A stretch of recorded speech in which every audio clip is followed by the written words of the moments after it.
Colombia, South America's second most populous country and third largest economy. An expansive country of Andean, Caribbean, and Llanero and Amazonian influences, its tremendous economic potential is perhaps matched only by persistent underdevelopment and violence. But led by President Juan Manuel Santos, a controversial peace process could put an end to 5 decades of armed conflict with rebels. Given Colombia's recent success during years of war, some wonder what it could achieve in years of peace. It's a new day for Colombia, but what kind of day will it be? We take a closer look at the Crossroads, Colombia.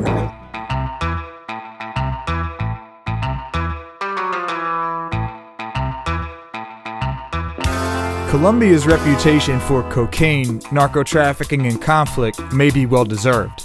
But in recent years, a new reputation has emerged, one of a serious, safer country with dynamic growth opportunities. Colombia has averaged 4.6% annual growth over the last 10 years, and it's neck and neck with Peru for Latin America's fastest growing large economy. But Colombia's momentum is about more than just growth. For one thing, the country has built this growth on a solid macroeconomic foundation. Bajo déficit fiscal, baja inflación, baja deuda, y esto nos ha permitido, digamos, tener unas condiciones que generan mucha confianza a los hogares. Macro stability has helped the country make inroads against poverty levels, which have halved since year 2000. Critically, Colombia has paired the economic momentum with institution building. So Colombian democracy is definitely a work in progress, but there are free and fair elections, the results have been respected, and there have been successful transfers of power. Stronger institutions have helped Colombia improve its safety record. Homicides, for example, are down 50% in the last decade, a critical achievement considering the chaos of the 1990s and early 2000s. En materia de seguridad, Colombia es un punto de ejemplo de cómo se puede conseguir un nivel de seguridad aceptable teniendo varios frentes abiertos. De un lado el conflicto, de otro lado la delincuencia común y de otro lado el crimen organizado. And herein lies the challenge. Yes, the economic and institutional momentum is real, but at the same time, Colombia remains a country at war with itself. For decades, Colombia has been gashed and divided by a vicious civil conflict that supposedly pitted leftist rebels against the government and right-wing paramilitaries, but in the end had poor people fighting poor people, fighting poor people. The violence has prevented Colombia from becoming a truly inclusive democracy.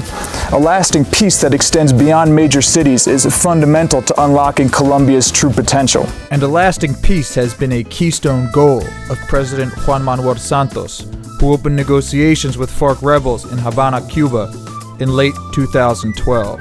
Que llevamos 3 generaciones, 50 años de guerra. Y la paz significaría que muchas regiones de Colombia donde el Estado nunca ha estado presente, precisamente porque ahí está presente el conflicto armado, pues se podría desarrollar. But could a peace agreement in Cuba actually put an end to 5 decades of conflict in Colombia? The nation is divided. Estamos en un proceso de paz que lo veo inalcanzable, donde los unos prometen y al otro día atacan. Se hace la desmovilización de un grupo llamado las FARC, pero realmente la paz no se puede dar porque todavía quedan muchos grupos. La paz.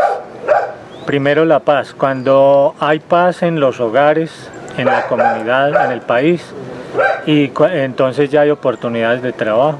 Personalmente no creo en la paz.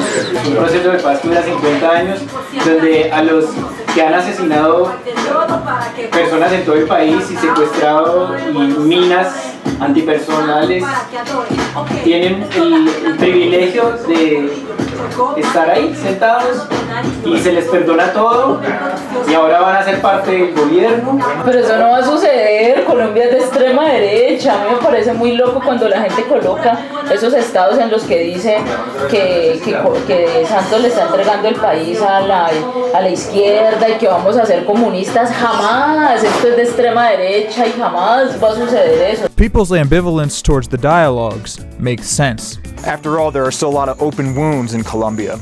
And the opposition, led by former President Álvaro Uribe, feels the government has been too accommodating, offering political inclusion and amnesty to hardened terrorists. I spoke with leading opposition senator Ivan Duque. When you're dealing with terrorists of this magnitude, you always have to contemplate a failure as an option, because in the sake of an agreement, you cannot whitewash the criminal history of an organization like FARC. Such as Colombia's fundamental crossroads, peace would be difficult to swallow, but it is a prerequisite for unlocking the country's potential. Yet, while all eyes are on Havana, are new economic challenges brewing back home?